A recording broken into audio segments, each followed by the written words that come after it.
1 Tawarikh pasal 11. Daud menjadi raja atas Israel. Lalu berkumpullah seluruh Israel kepada Daud di Hebron dan berkata, "Ketahuilah, kami ini darah dagingmu. Telah lama ketika Saul memerintah, engkaulah yang memimpin segala gerakan orang Israel. Dan Tuhan Allahmu telah berfirman kepadamu, engkaulah yang harus menggembalakan umatku Israel, dan engkaulah yang menjadi raja atas umatku Israel." Maka datanglah semua tua-tua Israel menghadap raja di Hebron. Lalu Daud mengadakan perjanjian dengan mereka di Hebron di hadapan Tuhan. Kemudian mereka mengurapi Daud menjadi raja atas Israel, seperti yang difirmankan Tuhan dengan perantaraan Samuel. Daud merebut Yerusalem dan menetap di sana. Lalu Daud dengan seluruh orang Israel pergi ke Yerusalem. Itulah Yebus, dan di sana orang Yebus adalah penduduk negeri itu. Penduduk Yebus berkata kepada Daud, "Engkau tidak sanggup masuk kemari." Tetapi Daud merebut kubu pertahanan Sion, yaitu kota Daud.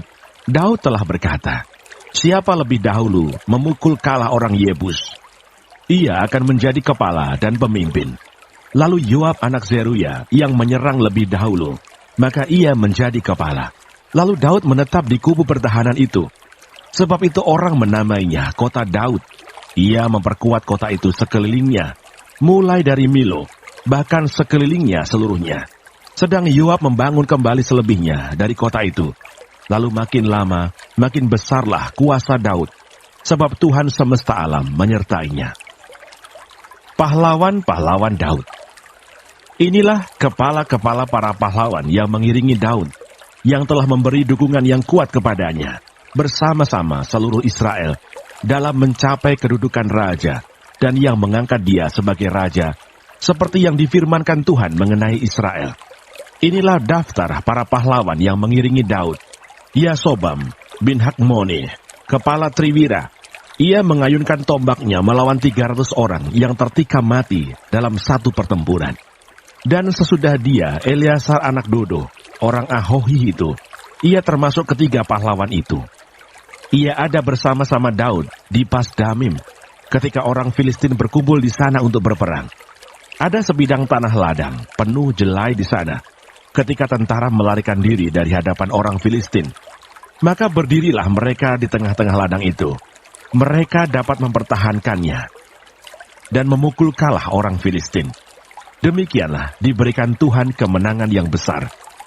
Sekali datanglah 3 orang dari ke-30 kepala ke Gunung Batu, mendapatkan Daud dekat gua Adulam. Sedang tentara orang Filistin berkemah di lembah Refaim. Pada waktu itu Daud ada di dalam kubu gunung, dan pasukan pendudukan orang Filistin pada waktu itu ada di Betlehem. Lalu timbullah keinginan pada Daud, dan ia berkata, "Sekiranya ada orang yang memberi aku minum air dari perigi Betlehem yang ada dekat pintu gerbang." Lalu ketika orang itu menerobos perkemahan orang Filistin, mereka menimba air dari perigi Betlehem yang ada dekat pintu gerbang, mengangkatnya dan membawanya kepada Daud. Tetapi Daud tidak mau meminumnya, melainkan mempersembahkannya sebagai korban curahan kepada Tuhan. Katanya, "Jauhlah daripadaku ya Allah untuk berbuat demikian. Patutkah aku meminum darah taruhan nyawa orang-orang ini? Sebab dengan mempertaruhkan nyawanya, mereka membawanya, dan tidak mau ia meminumnya." Itulah yang dilakukan ketiga pahlawan itu. Abisai adik Yoab, dialah kepala ke-30 orang itu. Dan dialah yang mengayunkan tombaknya melawan 300 orang yang mati ditikamnya. Ia mendapat nama di antara ke-30 orang itu. Di antara ke-30 orang itu, ia paling dihormati. Memang, ia menjadi pemimpin mereka, tetapi ia tidak dapat menyamai Triwira itu. Selanjutnya Benaya bin Yoyada, anak seorang yang gagah perkasa, yang besar jasanya, yang berasal dari Kabseel. Ia menewaskan kedua pahlawan besar dari Moab. Juga pernah ia turun ke dalam lubang dan membunuh seekor singa pada suatu hari bersalju. Pula ia membunuh seorang Mesir, seorang yang tinggi perawakannya, 5 hasta tingginya. Di tangan orang Mesir itu ada tombak seperti pesa tukang tenun. Tetapi ia mendatanginya dengan tongkat, merampas tombak itu dari tangan orang Mesir itu, lalu membunuh orang itu dengan tombaknya sendiri. Itulah yang diperbuat Benaya bin Yoyada. ia mendapat nama di antara ke-30 pahlawan itu. Sesungguhnya, di antara ke-30 orang itu ia paling dihormati. Tetapi ia tidak dapat menyamai Triwira, dan Daud mengangkat dia mengepalai pengawalnya. Pahlawan-pahlawan yang gagah perkasa ialah juga Asael, saudara Yoab. Selanjutnya Elhanan bin Dodo dari Betlehem, Samot orang Harod, Heles orang Peloni, Irah anak Ikes orang Tekoa, Abieser orang Anatot, Sibkai orang Husa, Ilai orang Ahohi, Maharai orang Netofa, Heled bin Baana orang Netofa, Itai bin Ribai dari Gibea orang Benyamin, Benaya orang Piraton, Hurai dari lembah-lembah Gaas, Abiel orang Bet Araba, Asmawet orang Bahurim, Eliahba orang Saalbon, Hashem orang Gison, Yonatan bin Sage orang Harari, Ahiam bin Sakar orang Harari, Elifal bin Ur, Hefer orang Mekerati, Ahia orang Peloni, Hesro orang Karmel, Naarai bin Esbai, Yoel saudara Nathan, Mibar bin Hagri, Zelek orang Amon, Naharai orang Beerot,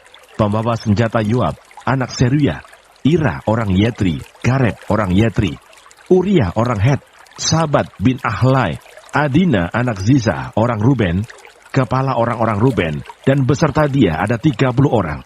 Hanan bin Maaka, Yosafat orang Mitni, Usia orang Asitarot, Syama dan orang Yaiya, anak-anak Hotam orang Aroer, Yediael bin Simri dan Yoha saudaranya orang Tisi, Eliel orang Mahawim, Yeribai dan Yosavia, anak-anak Elnaam, Yitma orang Moab, Eliel, Obed dan Yaasiel orang Mezobaya.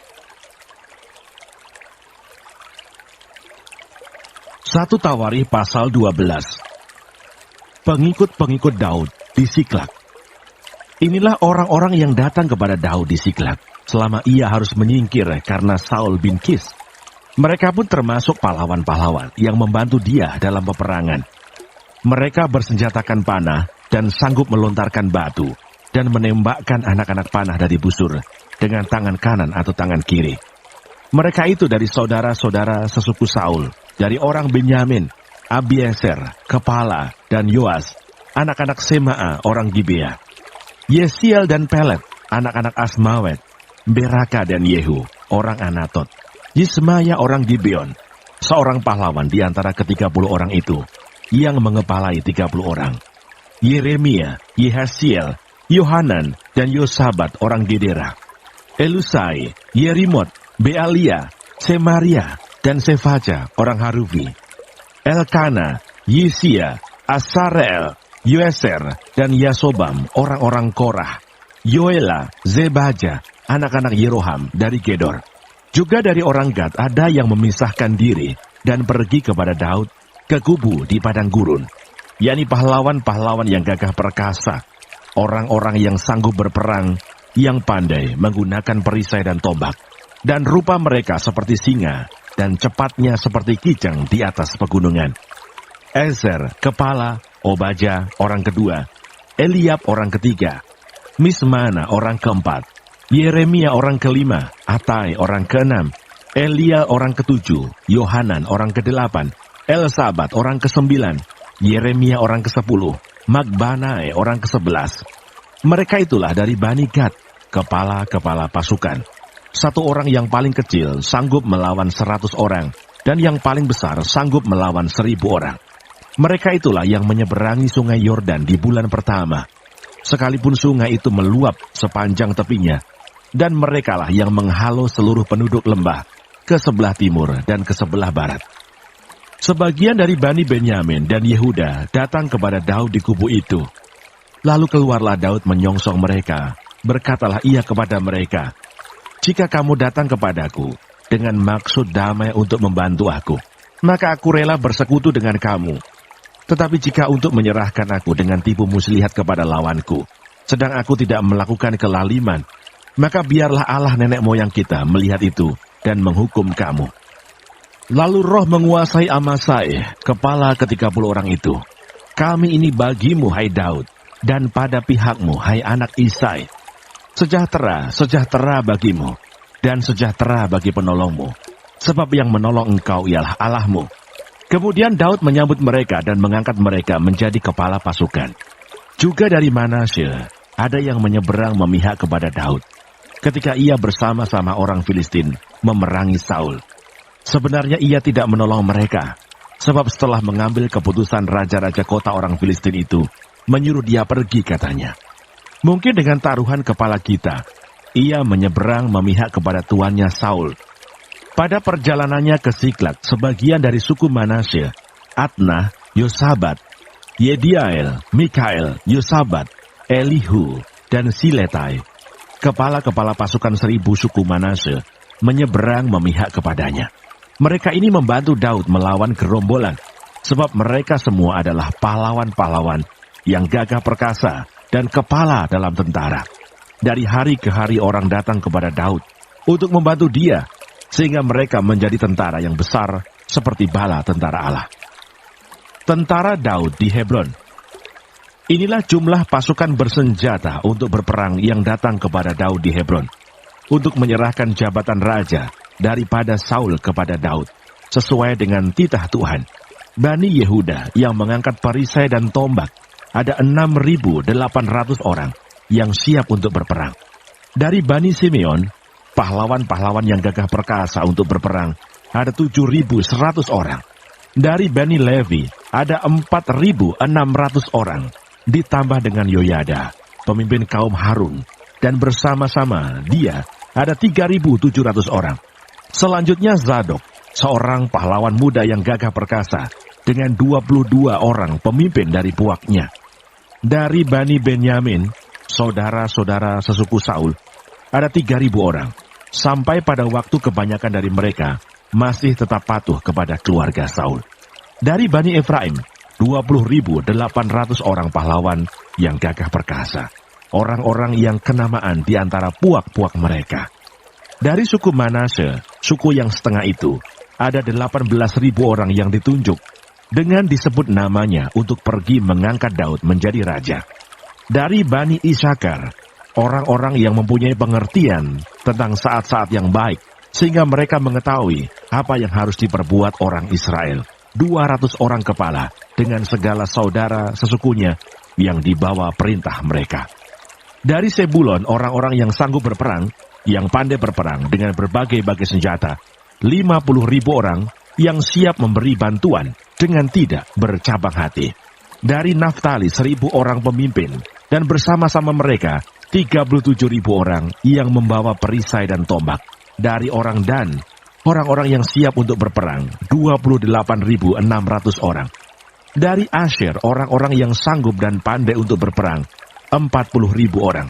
Dari seberang sungai Yordan, yakni dari orang Ruben, orang Gad, dan setengah suku Manasye yang lain, orang-orang yang membawa berbagai-bagai senjata perang, 120.000 orang.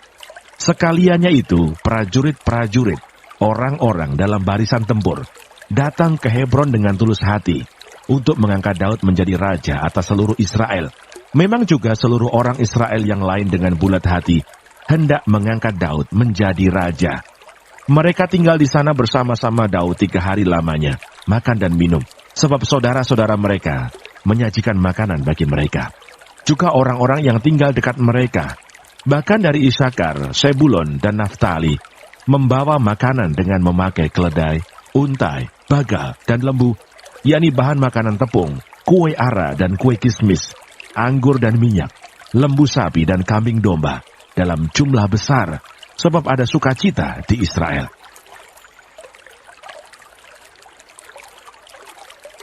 Satu Tawarikh pasal 13. Tabut dipindahkan dari Kiryat Yearim. Daud berunding dengan pemimpin-pemimpin pasukan 1.000 dan pasukan 100, dan dengan semua pemuka. Berkatalah Daud kepada seluruh jemaah Israel, "Jika kamu anggap baik dan jika diperkenankan Tuhan Allah kita, baiklah kita menyuruh orang kepada saudara-saudara kita yang masih tinggal di daerah-daerah orang Israel, dan di samping itu kepada para imam dan orang-orang Lewi yang ada di kota-kota yang dikelilingi tanah pengembalaan mereka, supaya mereka berkumpul kepada kita. dan baiklah kita memindahkan tabut Allah kita ke tempat kita. Sebab pada zaman Saul, kita tidak mengindahkannya. Maka seluruh jemaah itu berkata bahwa mereka akan berbuat demikian, sebab usul itu dianggap baik oleh segenap bangsa itu. Lalu Daud mengumpulkan semua orang Israel dari sungai Sikor di Mesir sampai ke jalan yang menuju Hamat untuk menjemput tabut Allah dari Kiryat Yearim. Lalu Daud dan segenap orang Israel berangkat ke Baala, ke Kiryat Yearim yang termasuk wilayah Yehuda, untuk mengangkut dari sana tabut Allah yang disebut dengan nama Tuhan yang bertahta di atas kerubim. Mereka menaikkan tabut Allah itu ke dalam kereta yang baru dari rumah Abinadab, sedang Usa dan Ahio mengantarkan kereta itu. Daud dan seluruh orang Israel menari-nari di hadapan Allah dengan sekuat tenaga, diiringi nyanyian, kecapi, gambus, rebana, ceracap, dan nafiri. Ketika mereka sampai ke tempat pengirikan Kidon, maka Usa mengulurkan tangannya memegang tabut itu, karena lembu-lembu itu tergelincir. Maka bangkitlah murka Tuhan terhadap Usa. Lalu ia membunuh dia oleh karena Usa telah mengulurkan tangannya kepada tabut itu. Ia mati di sana di hadapan Allah. Daud menjadi marah karena Tuhan telah menyambar Usa demikian hebatnya. Maka tempat itu disebut orang Peres Usa sampai sekarang. Pada waktu itu Daud menjadi takut kepada Allah, lalu katanya, "Bagaimanakah aku dapat membawa tabut Allah itu ke tempatku?" Sebab itu Daud tidak mau memindahkan tabut itu ke tempatnya, ke kota Daud. Tetapi Daud menyimpang dan membawanya ke rumah Obed-Edom, orang Gad itu. 3 bulan lamanya tabut Allah itu tinggal pada keluarga Obed-Edom di rumahnya. Dan Tuhan memberkati keluarga Obed-Edom dan segala yang dipunyainya. 1 Tawarikh pasal 14. Istana dan rumah tangga Daud. Hiram, raja negeri Tirus, mengirim utusan kepada Daud dan kayu aras, tukang-tukang batu dan tukang-tukang kayu, untuk mendirikan sebuah istana baginya. Lalu tahulah Daud bahwa Tuhan telah menegakkan dia sebagai raja atas Israel, sebab martabat pemerintahannya terangkat tinggi oleh karena Israel umatnya. Daud mengambil lagi beberapa istri di Yerusalem, dan ia memperanakkan lagi anak-anak lelaki dan perempuan. Inilah nama anak-anak yang lahir bagi dia di Yerusalem: Syamua, Sobab, Natan, Salomo, Yibhar, Elisua, Elpelet, Nogah, Nefek, Yafia, Elisama, Beel-Yada, dan Elifelet. Daud memukul kalah orang Filistin. Ketika didengar orang Filistin bahwa Daud telah diurapi menjadi raja atas seluruh Israel, maka majulah semua orang Filistin untuk menangkap Daud. Tetapi Daud mendengar hal itu, lalu majulah ia menghadapi mereka. Ketika orang Filistin itu datang dan mengadakan penyerbuan di lembah Refaim, bertanyalah Daud kepada Allah, "Apakah aku harus maju melawan orang Filistin itu, dan akan kuserahkankah mereka ke dalam tanganku?" Tuhan menjawab, "Majulah, aku akan menyerahkan mereka ke dalam tanganmu." Lalu majulah ia ke Baal Perasim, dan Daud memukul mereka kalah di sana. Berkatalah Daud, "Allah telah menerobos musuhku dengan perantaraanku, seperti air menerobos." Sebab itu orang menamakan tempat itu Baal Perasim. Orang Filistin itu meninggalkan para allahnya di sana, lalu orang Israel membakarnya habis atas perintah Daud. Ketika orang Filistin menyerbu sekali lagi di lembah itu, maka bertanyalah lagi Daud kepada Allah. Lalu Allah menjawab, "Janganlah maju di belakang mereka, tetapi buatlah gerakan lingkaran terhadap mereka, sehingga engkau dapat menyerang mereka dari jurusan pohon-pohon kertau. Dan bila engkau mendengar bunyi derap langkah di puncak pohon-pohon kertau itu, maka haruslah engkau keluar bertempur, sebab Allah telah keluar berperang di depanmu untuk memukul kalah tentara orang Filistin." Dan Daud berbuat seperti yang diperintahkan Allah kepadanya. Maka mereka memukul kalah tentara orang Filistin, mulai dari Gibeon sampai Geser. Lalu termasyurlah nama Daud di segala negeri, dan Tuhan mendatangkan rasa takut kepadanya atas segala bangsa. 1 Tawarikh pasal 15. Tabut dipindahkan ke Yerusalem. Daud membuat bagi dirinya gedung-gedung di kota Daud. Lalu ia menyiapkan tempat bagi tabut Allah dan membentangkan kemah untuk itu. Ketika itu berkatalah Daud, "Janganlah ada yang mengangkat tabut Allah selain dari orang Lewi, sebab merekalah yang dipilih Tuhan untuk mengangkat tabut Tuhan dan untuk menyelenggarakannya sampai selama-lamanya." Kemudian Daud mengumpulkan segenap Israel ke Yerusalem untuk mengangkut tabut Tuhan ke tempat yang telah disiapkannya untuk itu. Daud mengumpulkan Bani Harun dan orang Lewi. Dari Bani Kehat, Uriel, seorang pemimpin dan saudara-saudara sepuaknya, 120 orang. Dari Bani Merari, Asaya, seorang pemimpin dan saudara-saudara sepuaknya, 220 orang. Dari Bani Gerson, Yoel, seorang pemimpin dan saudara-saudara sepuaknya, 130 orang. Dari Bani Elsafan, Semaya, seorang pemimpin, dan saudara-saudara sepuaknya, 200 orang. Dari Bani Hebron, Eliel, seorang pemimpin, dan saudara-saudara sepuaknya, 80 orang. Dari Bani Usiel, Aminadab, seorang pemimpin, dan saudara-saudara sepuaknya, 112 orang.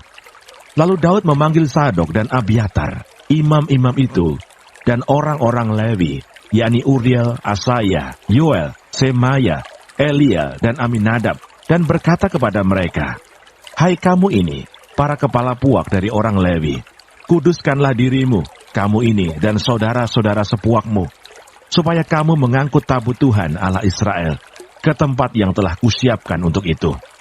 Sebab oleh karena pada pertama kali kamu tidak hadir, maka Tuhan Allah kita telah menyambar di tengah-tengah kita, sebab kita tidak meminta petunjuknya seperti seharusnya." Jadi para imam dan orang-orang Lewi menguduskan dirinya untuk mengangkut tabut Tuhan Allah Israel. Kemudian Bani Lewi mengangkat tabut Allah itu dengan gandar pengusung di atas bahu mereka, seperti yang diperintahkan Musa, sesuai dengan firman Tuhan.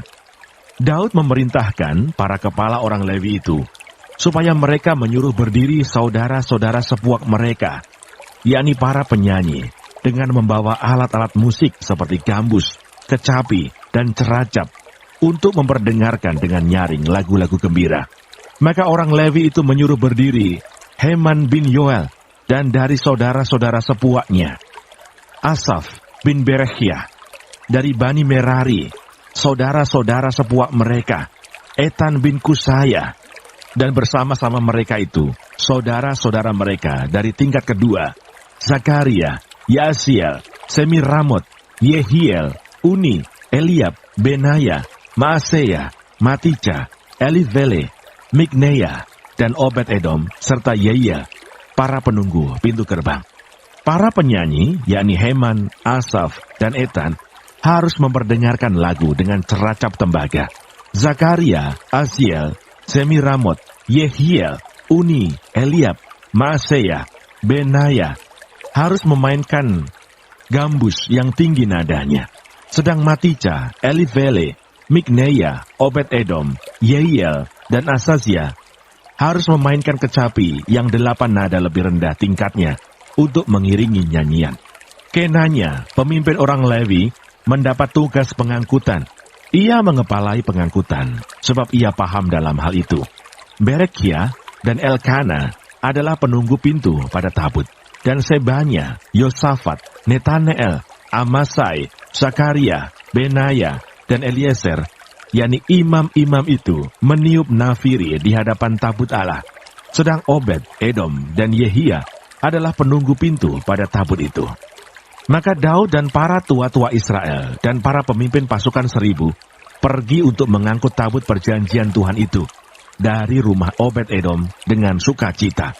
Dan oleh karena Allah menolong orang Lewi yang mengangkat tabut perjanjian Tuhan itu, maka dipersembahkanlah 7 ekor lembu jantan dan 7 ekor domba jantan. Daud memakai jubah dari kain lenan halus. Juga segala orang Lewi yang mengangkat tabut itu, dan para penyanyi, dan Kenanya yang mengepalai pengangkutan, dan para penyanyi. Daud juga memakai baju efod dari kain lenan. Seluruh orang Israel mengangkut tabut perjanjian Tuhan itu, dengan diiringi sorak dan bunyi sangkakala, nafiri dan ceracap, sambil memperdengarkan permainan gambus dan kecapi. Ketika tabut perjanjian Tuhan itu sampai ke kota Daud, maka Mikal, anak perempuan Saul, menjenguk dari jendela, lalu melihat Raja Saul melompat-lompat dan menari-nari. Sebab itu ia memandang rendah Daud dalam hatinya.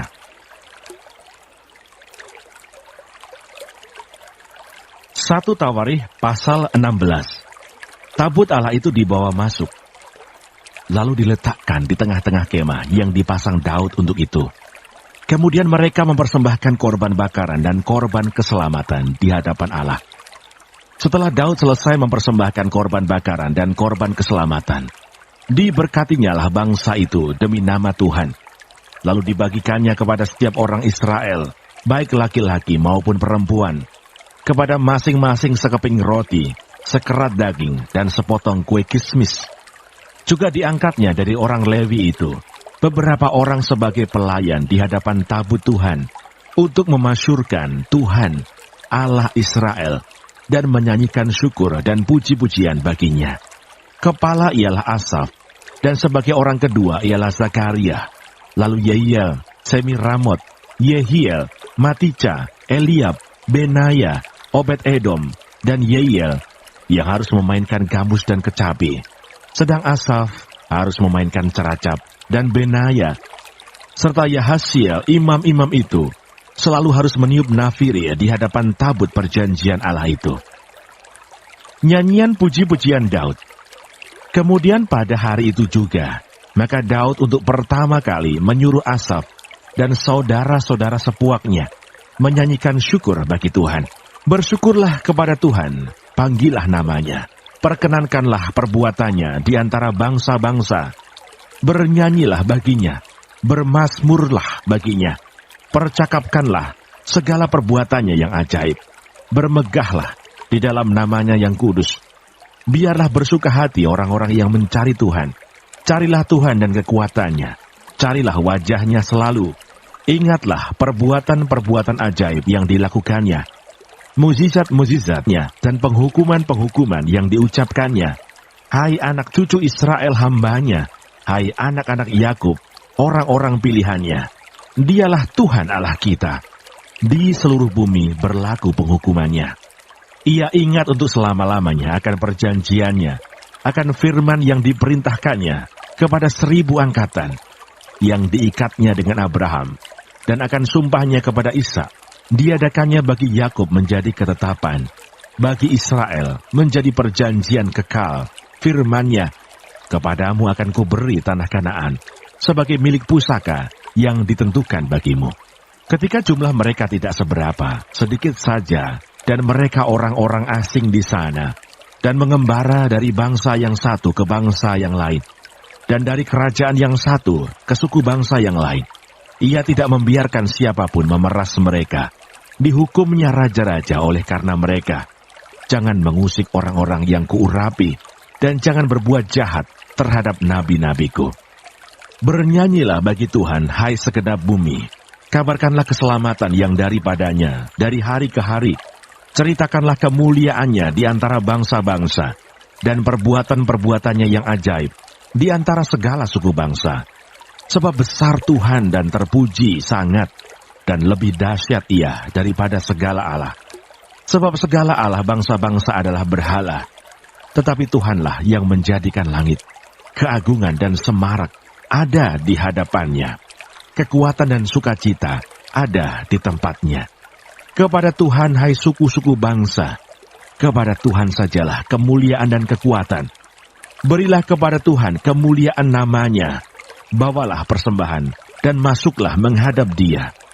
Sujudlah menyembah kepada Tuhan dengan berhiaskan kekudusan. Gemetarlah di hadapannya, hai segenap bumi. Sungguh tegak dunia tidak bergoyang. Biarlah langit bersukacita dan bumi bersorak-sorak. Biarlah orang berkata di antara bangsa-bangsa, Tuhan itu Raja. Biarlah gemuruh laut serta isinya. Biarlah beria-ria padang dan segala yang di atasnya. Maka pohon-pohon di hutan bersorak-sorai di hadapan Tuhan, sebab Ia datang untuk menghakimi bumi. Bersyukurlah kepada Tuhan, sebab Ia baik, bahwasanya untuk selama-lamanya kasih setianya. Dan katakanlah, selamatkanlah kami, ya Tuhan Allah, penyelamat kami. Dan kumpulkanlah dan lepaskanlah kami dari antara bangsa-bangsa, supaya kami bersyukur kepada nama-Mu yang kudus, dan bermegah dalam puji-pujian kepadamu. Terpujilah Tuhan Allah Israel dari selama-lamanya sampai selama-lamanya. Maka seluruh umat mengatakan, Amin, puji Tuhan. Orang-orang yang ditunjuk untuk beberapa tugas ibadah. Lalu Daud meninggalkan di sana, di hadapan tabut perjanjian Tuhan itu, Asaf dan saudara-saudara sepuaknya, untuk tetap melayani di hadapan tabut itu, seperti yang patut dilakukan setiap hari. Juga Obed-Edom dan saudara-saudara sepuaknya, yang 68 orang itu. Obed-Edom bin Yedutun dan Hosa adalah penunggu-penunggu pintu gerbang. Tetapi Zadok imam itu dan saudara-saudara sepuaknya, para imam, ditinggalkannya di hadapan kemah suci Tuhan, di bukit pengorbanan yang di Gibeon, supaya pagi dan petang tetap dipersembahkan korban bakaran kepada Tuhan, di atas mezbah korban bakaran, dan supaya dikerjakan segala yang tertulis dalam Taurat Tuhan, yang diperintahkannya kepada orang Israel. Dan bersama-sama mereka ikut Herman dan Yedutun, dan selebihnya dari orang-orang yang terpilih, yang ditunjuk dengan disebut namanya untuk menyanyikan syukur bagi Tuhan, bahwasanya untuk selama-lamanya kasih setianya. Pada Heman dan Yedutun itu ada nafiri dan ceracap untuk para pemain, juga alat-alat musik pengiring nyanyian untuk Allah.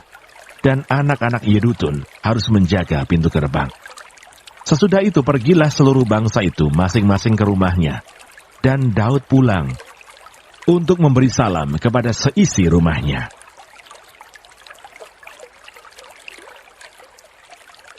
Satu Tawarikh pasal 17. Janji mengenai bait suci yang akan didirikan oleh Salomo. Setelah Daud menetap di rumahnya, berkatalah ia kepada Nabi Natan, Lihatlah, aku ini diam dalam rumah dari kayu aras, padahal tabut perjanjian Tuhan itu ada di bawah tenda-tenda. Lalu berkatalah Natan kepada Daud, Lakukanlah segala sesuatu yang dikandung hatimu, sebab Allah menyertai engkau. Tetapi pada malam itu juga datanglah firman Allah kepada Natan demikian, Pergilah, katakanlah kepada hambaku Daud, beginilah firman Tuhan, bukanlah engkau yang akan mendirikan rumah bagiku untuk didiami. Aku tidak pernah diam dalam rumah, sejak aku menuntun orang Israel keluar sampai hari ini. Tetapi aku mengembara dari kemah ke kemah, dan dari kediaman ke kediaman. Selama aku mengembara bersama-sama seluruh orang Israel, pernahkah aku mengucapkan firman kepada salah seorang hakim orang Israel, yang kuperintahkan mengembalakan umatku demikian? Mengapa kamu tidak mendirikan bagiku rumah dari kayu aras? Oleh sebab itu, beginilah kau katakan kepada hambaku Daud, beginilah firman Tuhan semesta alam, Akulah yang mengambil engkau dari padang, ketika menggiring kambing domba, untuk menjadi raja atas umatku Israel. Aku telah menyertai engkau di segala tempat yang kau jalani, dan telah melenyapkan segala musuhmu dari depanmu. Aku akan membuat namamu seperti nama orang-orang besar yang ada di bumi. Aku akan menentukan tempat bagi umatku Israel, dan akan menanamkannya, sehingga ia dapat diam di tempatnya sendiri, dengan tidak lagi dikejutkan, dan tidak pula ditekan oleh orang-orang lalim seperti dahulu. Sejak aku mengangkat hakim-hakim atas umatku Israel, aku akan menundukkan segala musuhmu. Juga aku beritahukan kepadamu, Tuhan akan membangun suatu keturunan bagimu, apabila umurmu sudah genap untuk pergi mengikuti nenek moyangmu. Maka aku akan membangkitkan keturunanmu yang kemudian, salah seorang anakmu sendiri, dan aku akan mengokohkan kerajaannya. Dialah yang akan mendirikan rumah bagiku, dan aku akan mengokohkan tahtanya untuk selama-lamanya. Aku akan menjadi bapaknya, dan ia akan menjadi anakku. Tetapi kasih setiaku tidak akan kuhilangkan daripadanya, seperti yang kuhilangkan daripada orang yang mendahului engkau. Dan aku akan menegakkan dia dalam rumahku, dan dalam kerajaanku untuk selama-lamanya. Dan tahtanya akan kokoh untuk selama-lamanya. Tepat seperti perkataan ini, dan tepat seperti penglihatan ini, Natan berbicara kepada Daud. Doa syukur Daud. Lalu masuklah Raja Daud ke dalam. Kemudian duduklah ia di hadapan Tuhan sambil berkata, "Siapakah aku ini ya Tuhan Allah? Dan siapakah keluargaku? Sehingga Engkau membawa aku sampai sedemikian ini. Dan hal ini masih kurang di mata-Mu ya Allah. Sebab itu, Engkau telah berfirman juga tentang keluarga hamba-Mu ini dalam masa yang masih jauh, dan telah memperlihatkan kepadaku serentetan manusia yang akan datang, ya Tuhan Allah. Apakah lagi yang dapat ditambahkan Daud kepadamu dalam hal Engkau memuliakan hamba-Mu ini? Bukankah Engkau yang mengenal hamba-Mu ini, ya Tuhan? Oleh karena hamba-Mu ini, dan menurut hati-Mu, Engkau telah melakukan segala perkara yang besar ini, dengan memberitahukan segala perkara yang besar itu. Ya Tuhan, tidak ada yang sama seperti Engkau, dan tidak ada Allah selain Engkau, menurut segala yang kami tangkap dengan telinga kami. Dan bangsa manakah di bumi seperti umat-Mu Israel, yang Allahnya pergi membebaskannya, menjadi umat-Nya, untuk mendapat nama bagi-Mu, dengan perbuatan-perbuatan yang besar dan dahsyat, dan dengan menghalau bangsa-bangsa dari depan umat-Mu, yang telah Kau bebaskan dari Mesir. Engkau telah membuat umat-Mu Israel menjadi umat-Mu untuk selama-lamanya, dan Engkau ya Tuhan menjadi Allah mereka. Dan sekarang ya Tuhan, diteguhkanlah untuk selama-lamanya janji yang Kau ucapkan mengenai hamba-Mu ini, dan mengenai keluarganya, dan lakukanlah seperti yang Kau janjikan itu. Maka nama-Mu akan menjadi teguh dan besar untuk selama-lamanya, sehingga orang berkata, Tuhan semesta alam, Allah Israel, adalah Allah bagi orang Israel. Maka keluarga hamba-Mu, Daud, akan tetap kokoh di hadapan-Mu. Sebab Engkau yang Allahku, telah menyatakan kepada hamba-Mu ini, bahwa Engkau akan membangun keturunan baginya. Itulah sebabnya hamba-Mu ini telah memberanikan diri untuk memanjatkan doa ke hadapan-Mu. Oleh sebab itu ya Tuhan, Engkaulah Allah dan telah menjanjikan perkara yang baik ini kepada hamba-Mu. Kiranya Engkau sekarang berkenan memberkati keluarga hamba-Mu ini, supaya tetap ada di hadapan-Mu untuk selama-lamanya. Sebab apa yang Engkau berkati, ya Tuhan, diberkati untuk selama-lamanya. 1 Tawarikh pasal 18. Kemenangan-kemenangan Daud. Sesudah itu Daud memukul kalah orang Filistin dan menundukkan mereka. Lalu ia merebut Gad dan segala anak kotanya dari tangan orang Filistin. Dan Daud memukul kalah orang Moab, sehingga orang Moab takluk kepadanya dan harus mempersembahkan upeti. Selanjutnya Daud memukul kalah Hadadeser, Raja Zoba, dekat Hamat, ketika ia pergi menegakkan kekuasaannya pada sungai Efrat. Daud merebut daripadanya 1.000 kereta, 7.000 orang pasukan berkuda, dan 20.000 orang pasukan berjalan kaki. Lalu Daud menyuruh memotong urat keting segala kuda kereta, tetapi dengan meninggalkan 100 ekor kuda kereta. Lalu orang Aram dari Damsyik datang menolong Hadadeser, Raja Zoba. Tetapi dari antara orang Aram itu, Daud menewaskan 22.000 orang. Kemudian Daud menempatkan pasukan-pasukan pendudukan di daerah orang Aram dari Damsyik, dan orang Aram itu menjadi budak Daud yang harus mempersembahkan upeti. Tuhan memberi kemenangan kepada Daud kemanapun ia pergi berperang. Sesudah itu Daud mengangkut perisai-perisai emas yang dipakai oleh orang-orang Hadadeser, lalu membawanya ke Yerusalem. Dan dari Tibat dan dari Kun, yaitu kota-kotanya Hadadeser, Daud mengangkut amat banyak tembaga. Daripadanya Salomo membuat laut tembaga, tiang-tiang dan perlengkapan tembaga. Ketika didengar tahu Raja Hamat bahwa Daud telah memukul kalah seluruh tentara Hadadeser Raja Zoba, maka ia mengutus Hadoram anaknya kepada Raja Daud untuk menyampaikan salam dan mengucapkan selamat kepadanya, karena ia telah berperang melawan Hadadeser dan memukul dia kalah. Sebab Hadadeser sering memerangi Tau, dan Hadoram membawa pelbagai barang-barang emas, perak dan tembaga. Juga barang-barang ini dikhususkan Raja Daud bagi Tuhan, bersama-sama perak dan emas yang diangkutnya dari segala bangsa, yakni dari orang Edom, dari orang Moab, dari Bani Amon, dari orang Filistin, dan dari orang Amalek. Abisai anak Seruya menewaskan 18.000 orang Edom di lembah Asin.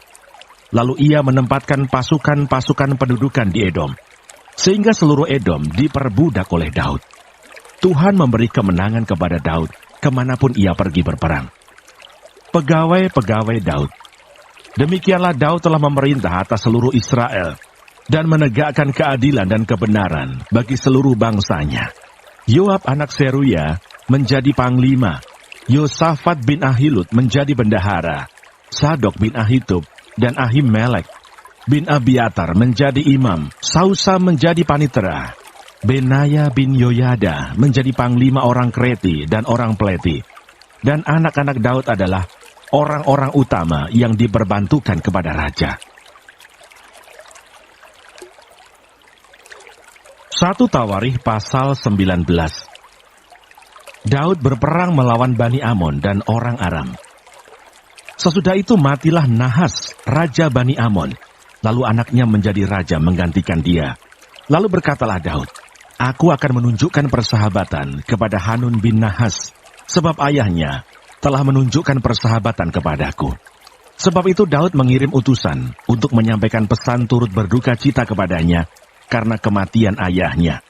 Tetapi ketika pegawai-pegawai Daud sampai ke negeri Bani Amon itu kepada Hanun untuk menyampaikan pesan turut berduka cita kepadanya, berkatalah pemuka-pemuka Bani Amon itu kepada Hanun, "Apakah menurut anggapanmu Daud hendak menghormati ayahmu, karena ia telah mengutus kepadamu orang-orang yang menyampaikan pesan turut berduka cita? Bukankah dengan maksud untuk menyelidik, untuk mengintai, dan menghancurkan negeri ini, maka pegawai-pegawainya datang kepadamu?" Lalu Hanun menyuruh menangkap pegawai-pegawai Daud itu. Disuruhnya mencukur mereka dan memotong pakaian mereka pada bagian tengah sampai pangkal paha mereka, kemudian dilepasnya mereka. Ketika mereka berjalan pulang, diberitahukan kepada Daud tentang orang-orang itu. Lalu disuruhnya orang menemui mereka, sebab orang-orang itu sangat dipermalukan. Raja berkata, "Tinggallah di Yeriko sampai janggutmu itu tumbuh, kemudian datanglah kembali." Setelah dilihat Bani Amon bahwa mereka telah membuat dirinya dibenci oleh Daud, maka Hanun dan Bani Amon itu mengirim 1.000 talenta perak untuk menyewa kereta dan orang-orang berkuda dari Aram Mesopotamia, dari Aram Maaka, dan dari Aram Soba. Mereka menyewa 32.000 kereta, serta raja negeri Maaka dengan tentaranya yang datang berkemah dekat Medeba. Juga Bani Amon itu berkumpul dari kota-kota mereka dan datang untuk berperang. Ketika Daud mendengar hal itu, disuruhnyalah Yoab maju dengan segenap tentara dan pahlawan. Lalu Bani Amon maju, diaturnya barisan perangnya di depan pintu kota, sedang raja-raja yang ikut datang ada tersendiri di padang. Ketika Yoab melihat bahwa serangan itu mengancam dia dari depan dan dari belakang, maka dipilihnyalah sebagian dari orang pilihan Israel. Lalu ia mengatur barisan mereka berhadapan dengan orang Aram itu.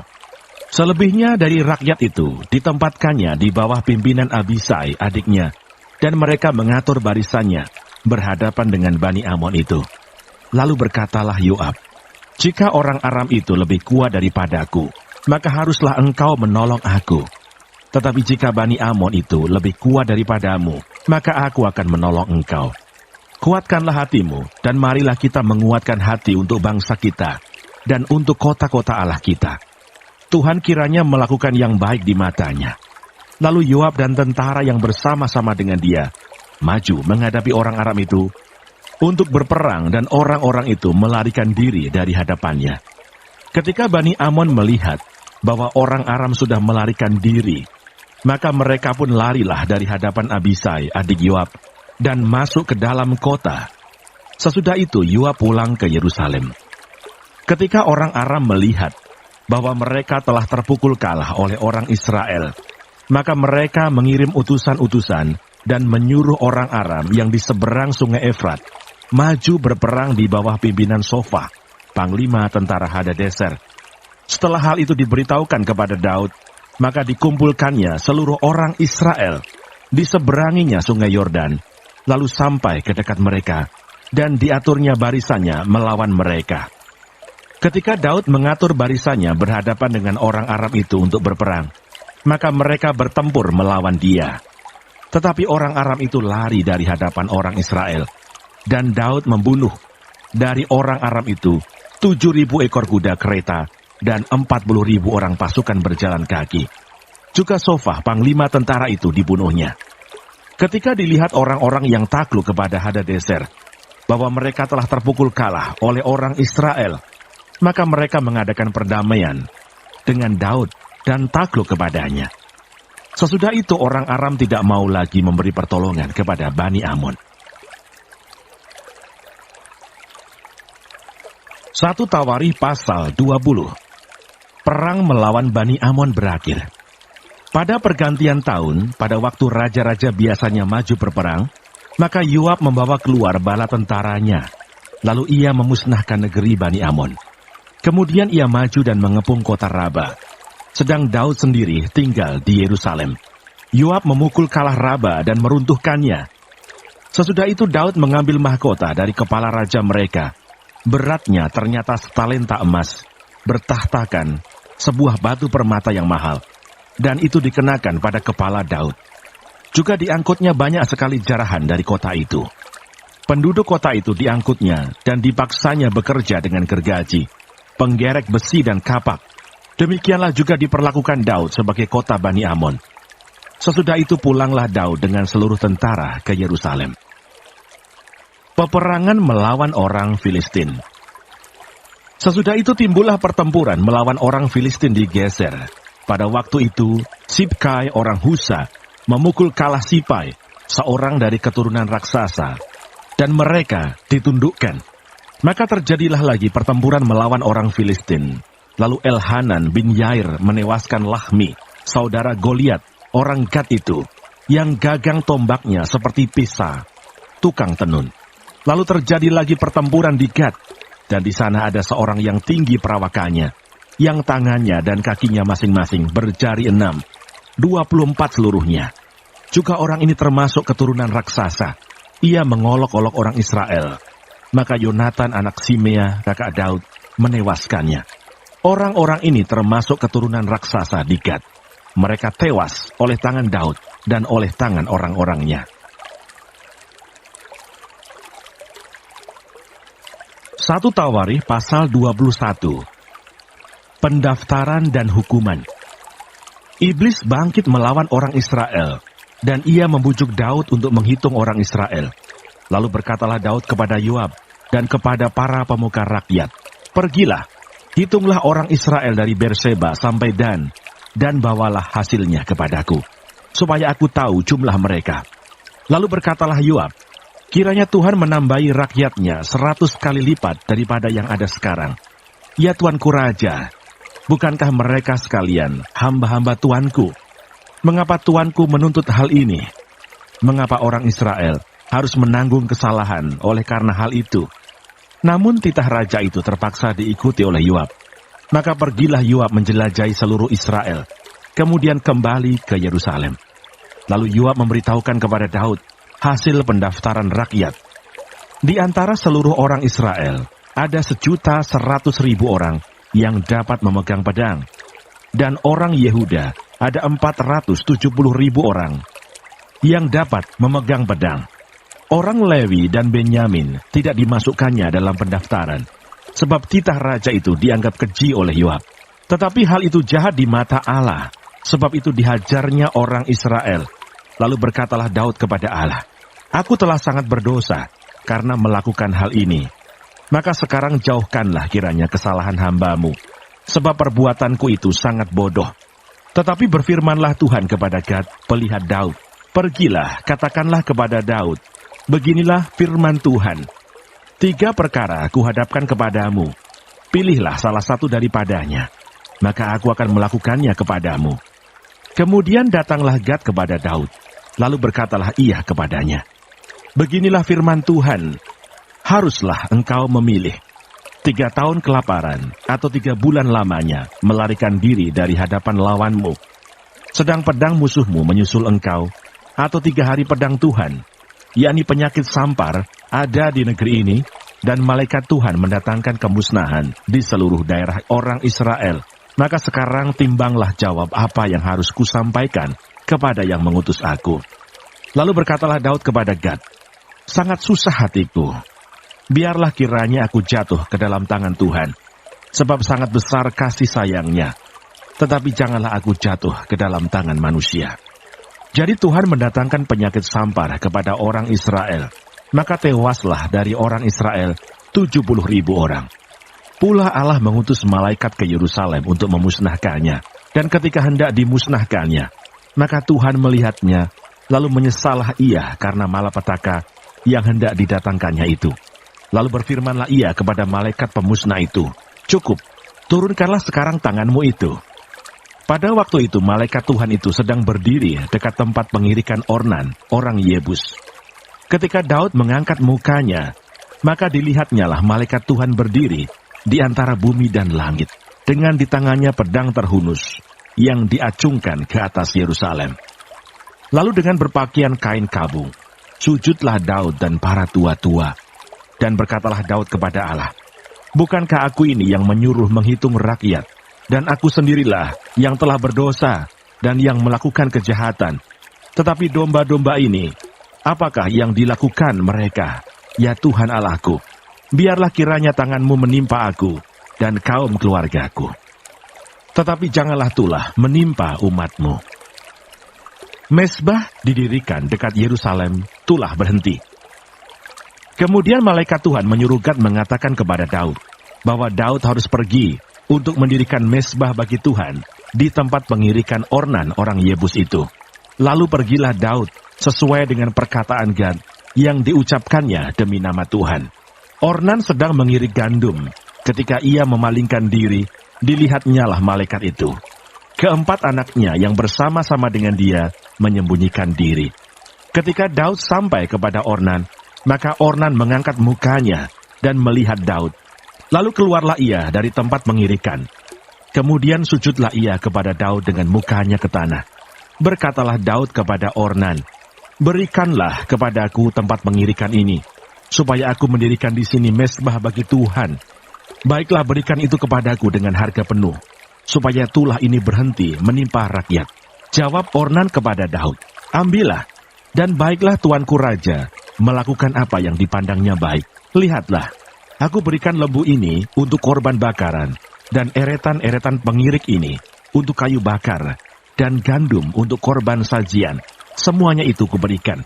Tetapi berkatalah Raja Daud kepada Ornan, bukan begitu, melainkan aku mau membelinya dengan harga penuh.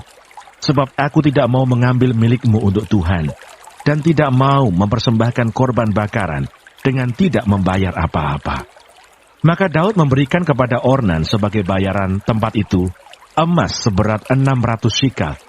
Lalu Daud mendirikan di sana mezbah bagi Tuhan, mempersembahkan korban bakaran dan korban keselamatan, dan memanggil Tuhan. Maka Tuhan menjawab dia dengan menurunkan api dari langit ke atas mezbah korban bakaran itu. Lalu berfirmanlah Tuhan kepada malaikat itu, supaya dikembalikannya pedangnya ke dalam sarungnya. Pada waktu itu juga Daud mempersembahkan korban di sana, ketika ia melihat bahwa Tuhan telah menjawab dia di tempat pengirikan Ornan, orang Yebus itu. Kemah suci yang dibuat Musa di padang gurun, dan mezbah korban bakaran pada waktu itu ada di bukit pengorbanan di Gibeon. Tetapi Daud tidak berani pergi ke sana, berhadapan dengan Allah, untuk menanyakan petunjuknya, sebab ia takut karena pedang malaikat Tuhan itu.